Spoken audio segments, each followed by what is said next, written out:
pertama adalah bekal spiritual ya. Bekal spiritual ini sangat dibutuhkan. Yang pertama adalah niat yang ikhlas. Maka luruskan niat kita. Niat kita adalah kunci utama dalam pelaksanaan umroh ya toh. Jadi kita ini pastikan niat kita ikhlas karena Allah, bukan karena yang lain atau tujuan yang lain atau karena riya ya. Nah, maka perlunya kita ini meniatkan lurus karena ada di dalam dalilnya kan dalam Quran surat Al-Baqarah 5 ya. Dan tidaklah mereka diperintahkan melainkan untuk beribadah kepada Allah dengan mengikhlaskan ketaatan kepadanya.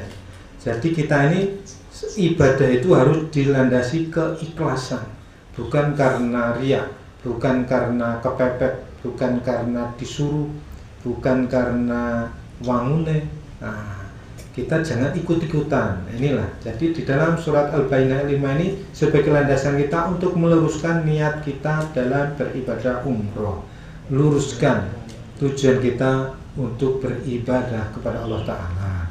Selanjutnya yang kedua yaitu ilmu dan pengetahuan ya. Memahami tata cara umroh dan hukum-hukumnya terkait dengan ibadah umroh sangat penting ya.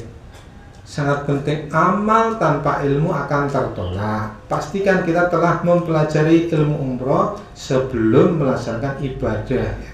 Nah, ini jadi kita ini manasik ini termasuk cara kita supaya betul di dalam menunaikan ibadahnya.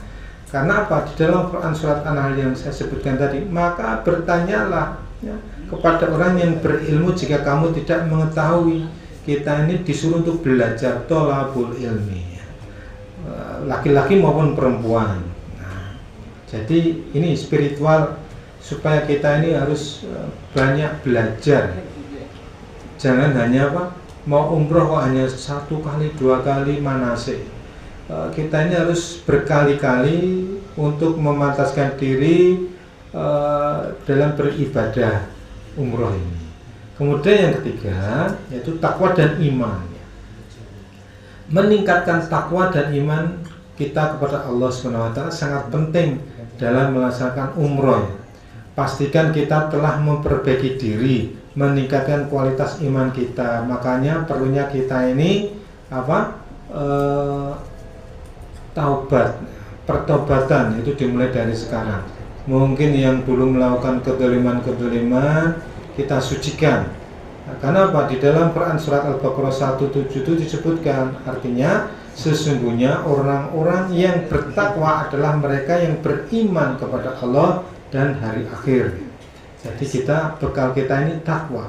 Sebaik bekal adalah takwa. Ini yang ada 3 tadi ya, yaitu apa? Bekal spiritual.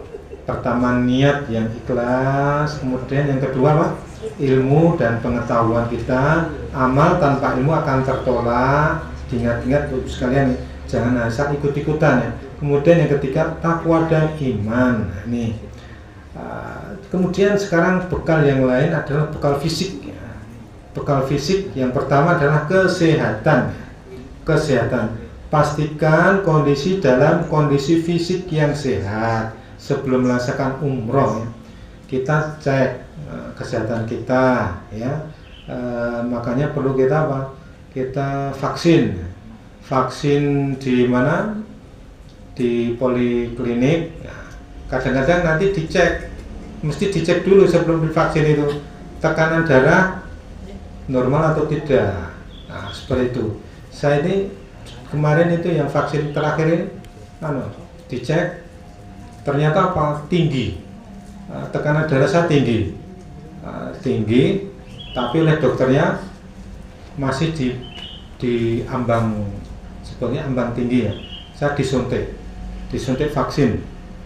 Nah, habis itu kan suruh istirahat. Nah, kemudian masuk ke pemeriksaan. Nah, ternyata saya suruh periksa lagi.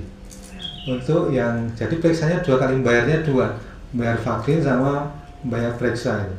Nah, periksa yang kedua saya dicek lagi, wah ini tinggi nih Pak, ini nggak bisa divaksin. Wah, padahal sudah divaksin. Pun divaksin Ibu dokter, sudah toh. Alhamdulillah, untung tidak apa-apa ya. Nah, saya normal seperti Pak Karjo itu habis vaksin tetap kerja ya. Cerita sama saya, oh saya divaksin tetap sehat walafiat. Nah, begitu ya. Jadi pertama itu memang kesehatan itu perlu dicek ya. Makanya perlunya kita apa? Memastikan kita bersahabat dengan kondisi mengenal kesehatan kita. Kalau saya ini posisi saya ya tekanan darah tinggi, saya harus kenal tekanan darah saya tinggi, itu seperti itu. Jadi yang punya gula ya harus mengenali diri kalau punya gula, jangan makannya nekat. Nah seperti itu ya. Karena dalilnya jelas nih di dalam Quran surat An-Nisa 29 yang artinya, dan janganlah kamu membunuh dirimu sendiri, sesungguhnya Allah Maha Penyayang kepadamu. Jadi kita jangan nekat ya. Jangan nekat untuk seperti yang ini kejadian di Tanah Suci ini. Indonesia mendapatkan nilai kurang baik tentang kesehatan ya, karena yang dikirim adalah sepuh-sepuh, risti-risti, sehingga sampai diancam sama pemerintah Saudi ini 50% mau dikurangi. Nah, kan kasihan kita ya. Nah ini kemarin juga ada yang mungkin kontrolnya itu, screeningnya itu kurang, kita kurangan ya. Mungkin karena ordal tadi ada orang dalam sebetulnya nggak lolos untuk diberangkatkan, padahal yang pengen berangkat banyak kan di belakangnya itu. Nah ini tapi tetap diloloskan, di sana berisiko. Nah seperti itu. Ini bekal kesehatan itu memang penting, makanya kalau bisa kita sebelum umroh itu jalan-jalan keliling kampung sambil marketingan. Nah, ditanya kok jalan-jalan aja tidak pun ibu, kalau badhe umroh monggo derek umroh kalih kula. Temputi Brunei, tangan ikut cerak mawon. Nah, itu kan menjadi marketingan kita. Yang diajak 10 orang, insya Allah iso gratis misalnya. Nek ada program, tapi semua itu tergantung program. Nah itu nggih. Jadi kalau bisa monggo ini saya berpesan pada Bapak Ibu sekalian, setiap hari kita marketingan Syiar Baitullah. Insya Allah ada yang nyantel satu berangkat.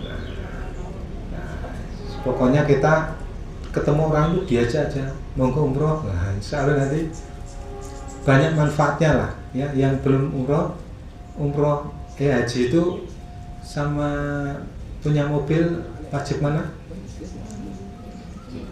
Wajib haji apa wajib beli mobil? Wajib beli mobil. Wajib beli apa?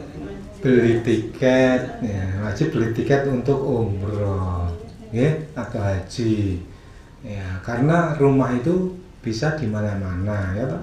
Bisa nunut tiang sepuh, bisa nunut kakak adik gitu. Ngontrak juga bisa, tapi kebanyakan nek rong duwe mobil belum mangkat kaji ya, itu. Bapak-Ibu sekalian yang dirahmati Allah, bekal berikutnya selain kesehatan apa?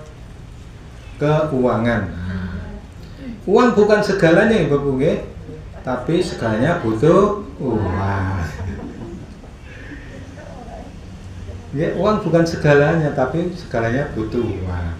Pastikan kita memiliki biaya yang cukup untuk melaksanakan umroh.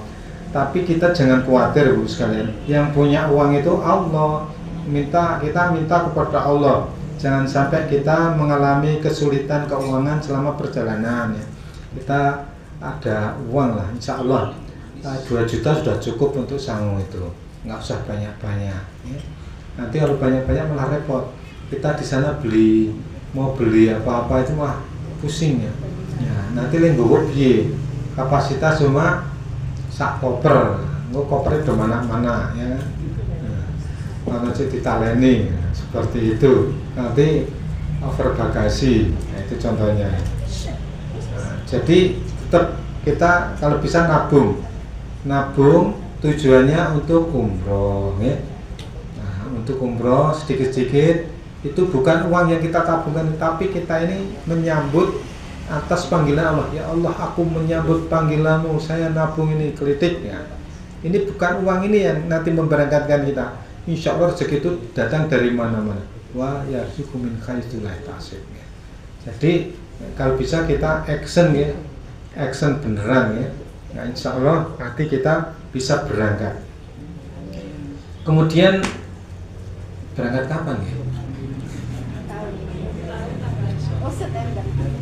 Kalau bisa segera ya, segera berangkat. Kalau bisa ditulis tanggalnya di rumah, itu ditulis di depan pintu itu.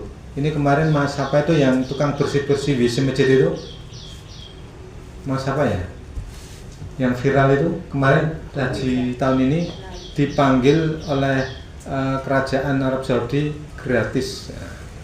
Ini namanya siapa, orang Sukabumi itu loh. Dicari di Google, di YouTube ada itu. Apa? Mas Fulan. Mas Fulan Mariono. Ya, persiapan logistik yaitu pentingnya. Selain uang, kita persiapan logistik. Pastikan kita mempersiapkan segala kebutuhan logistik seperti pesawat, tiket pesawat, ya, akomodasi. Maka pilihlah biro-biro yang bonafit. Kita bisa ini dikasih koper, dikasih batik, diberangkatkan neng Malaysia, neng hotel, di hotel, tapi nunggu ramakat-makat.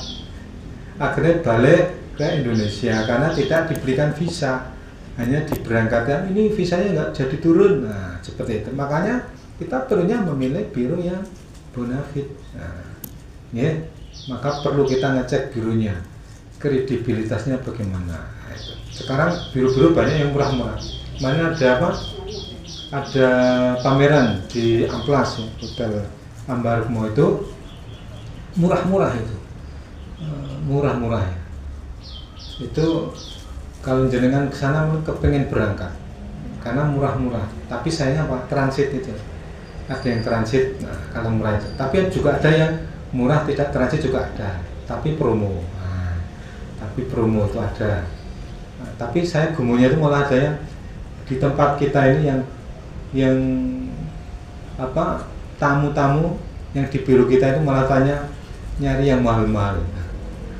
Itu ya, kepercayaan itu memang di situ dicari yang murah, dia malah mencari yang mahal. Aneh kan? Malah cari yang mahal-mahal. Nah itu, berniaga dengan Allah itu kalau bisa yang mahal, jangan yang apa dincret-ncret, di murah-murah. Nah, berniaga dengan Allah, gampangnya insya Allah tikal-matikal nanti. Nah itu nih. Jadi persiapan yang ketiga yaitu logistik ya. Dan persiapkanlah untuk menghadapi mereka kekuatan apa saja yang kamu sanggupi. Jadi kita ini di dalam Quran surat Al-Anfal 60 itu diperintahkan untuk mempersiapkan bekal ya. Kekuatan apa saja sesuai dengan apa yang kita miliki. Nah, kemudian bekal untuk tip kita ya, tip dan saran ya untuk bekal kita ini. Yang pertama, pilih biro umroh yang terpercaya. Contohnya ya, kenal kalih tiange gitu. Nek namung ketemu dalan dene brosur, terus akhirnya nopo datang ke tempat kantornya, ternyata kantornya kontra. Ternyata apa? Dia tidak amanah. Nah, itu dia kontrak bagus kantornya tapi cuma kontrak. Nah, dia 1 bulan itu mencari mangsa sebesar-besarnya. Nah, ternyata sudah dapat, dia menghilang. Nah, itu makanya cari orang yang kenal. Nah, itu contohnya. Kemudian yang kedua, persiapkan diri secara mental. Karena apa? Umroh dapat menjadikan pengalaman yang sangat emosional. Pastikan kita telah mempersiapkan diri secara mental untuk menghadapi berbagai situasi yang mungkin terjadi. Karena apa? Safar kita ini safar yang jauh ya. Kondisi alamnya beda, budayanya beda, jadi kontradiksi dengan kebiasaan kita. Makanya kita siapkan mental, jangan grogian, jangan gumunan. Nah, ini penting ini, karena nanti kalau kita kagetan repot. Makanya mental kita ini, misalnya kita terpisah dari kelompok, jangan grogi. Kalau grogi malah kita bisa menjauh. Nah, seharusnya jalannya ke utara, malah ke selatan. Banyak kejadian seperti itu karena mentalnya kurang kuat. Ini panik, seperti orang naik gunung itu kalau panik seharusnya keluarnya itu ke arah barat, malah ke timur, malah masuk ke dalam, ke jauh ya. Situ mengerikan, ada jurang, ada binatang buas. Nah, itu contohnya ya. Maka persiapkan diri secara mental nggak usah mikir, titipkan kepada Allah ya. Misalnya bisa mikir-mikir, wah aku anakku cek ngomong sopo, aku cek bilang sopo, anune sopo, tas domang kata akhirnya, wah sesuk wae nek gede, sang gede repot menang. Akhirnya repot-repot terus tidak jadi berangkat. Kemudian yang ketiga, persiapan apa? Jangan lupa berdoa. Karena apa? Proposal doa ini saat tepat untuk kita umroh ini. Jangan lupa berdoa kepada Allah Ta'ala sebelum, selama, dan setelah melaksanakan umroh. Berdoa dapat membantu kita meningkatkan kualitas ibadah kita dan mendapatkan keberkahan dari Allah Ta'ala. Seperti di dalam surat Ghafir ya, ayat 60 yaitu bunyinya bagaimana? Wa qala rabbukum ud'uni astajib lakum ya. Dan Tuhanmu berfirman, berdoalah kepadaku niscaya akan kuperkenankan bagimu. Ini janji Allah. Maka kesempatan umroh itu ada dua hal. Umroh itu tempat dan waktu. Tempatnya di situ sudah dijamin. Yang jamin adalah Allah Ta'ala, akan dikabulkan ya. Di Madinah ada namanya Raudhah, di Mekah, di tanah Arab itu ada Arafah, ada di saat kita di Multazam, di Jir Ismail, Safa, Marwah, itu tempat-tempat yang luar biasa. Kemudian sudah tempatnya dijamin, waktunya dijamin. Nah, makanya kita saat kita safar umroh itu maksimalkan kita beribadah. Syukur nanti kita bikin mutabaah dari bangun tidur lagi. Rincian kita nanti dicek, nanti kalau melakukan dicentang, kalau tidak nol. Jadi insya Allah nanti luar biasa kita. Jadi intinya umroh itu adalah ibadah yang sangat mulia, dapat membersihkan jiwa. Ini ingat ya, dapat membersihkan jiwa kita serta meningkatkan keimanan. Dengan mempersiapkan secara spiritual, fisik, kita dapat melaksanakan ibadah umroh dengan baik dan mendapatkan keberkahan dari Allah Ta'ala. Semoga kita menjadi tamu Allah yang baik, menjadi tamu Allah yang baik, mendapatkan pengalaman umroh yang berkesan ya. Ini bekal-bekal kita ini harus kita ini harus istiqomah. Istiqomah. Datang dua orang tidak apa-apa ya, di bermajelis ini. Karena keutamaan istiqomah itu luar biasa. Saya menemukan pemikiran saya ya, mungkin sama ya.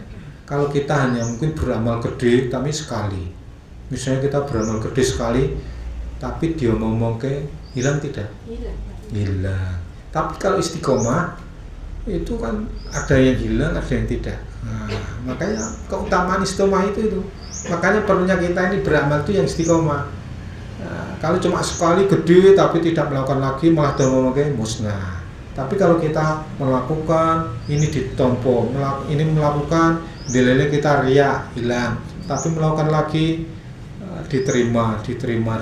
Insya Allah kalau kebiasaan terbiasa melakukan itu tidak berbeda ya, tidak menjadi riak. Kebiasaan itu karena sudah kebiasaan. Makanya perlunya kita menjaga istiqomah, datang di setiap Sabtu terus. 2 orang, 3 orang tetap taklim. Ini sebagai riyadhah kita di dalam menunaikan panggilan Allah tadi. Wa adzin fi nasi bil haji atuka rijalan wa ala kulli dhamirin yatina min kulli fajin amik. Itu ya. Jadi ingat, siap Bapak sekalian berangkat? Kalau mau berkahnya besok ngajak 1 orang 1. Jangan ya diajak sampingnya sama saja ya. Ya satu ngajak itu orang yang baru yang pengen betul-betul pengen tahu ilmu, besok ngajakin siap? Siap? Ya, berarti tak hitung 1, 2, 3, 4, 5, 6, 7, 8, 10, 11, 12, 13, 14, 14 kali 2 8. Besok tak absen. Nek munciri malah izin. Ra entuk kalau enggak entuk ya ngomong, enggak entuk insyaallah besok nek istiqomah kan dadi dapat. Nek cuma sekali enggak dapat terus gembos. Istiqomah itu penting. Siap nggih Bapak sekalian? Syiar Baitullah. Nanti berkani balik jenengan. Terus pesan yang terakhir, monggo kita saling mendoakan. Ini itu saat di sholat kita ini didoakan, ya Allah semoga anggota SHU bisa berangkat semua. Saya juga loh Gusti Allah. Betul, ternyata doa orang-orang apa itu yang sukses itu doanya itu begitu sama Gusti Allah itu mesra, dekat, begitu ya. Bener, misalnya kita ngundang tapi mosok saya nggak dipanggil ya Allah, nah itu seperti itu. Ternyata betul-betul ajaib. Saya melihat orang-orang yang sukses itu seperti itu doanya itu, jadi komunikatif sama Gusti Allah. Betul, komunikatif. Orang yang kaya, orang yang enggak sembrono, serius. Serius kan malam nek sembrono masuk malah jadi orang gila nanti. Nah, kita serius ini berdoa kepada Allah. Begitu ya. Semoga menginspirasi kita semua. Ingat besok saya catat 28.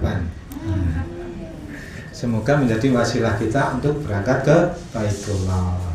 Makatan ingkang kula aturaken mugi-mugi bermanfaat, menginspirasi kita. Saya doakan yang hadir di sini tanggal 27 ini segera berangkat umrah. Dari saya sekian, akhir kalam, wassalamualaikum warahmatullahi wabarakatuh.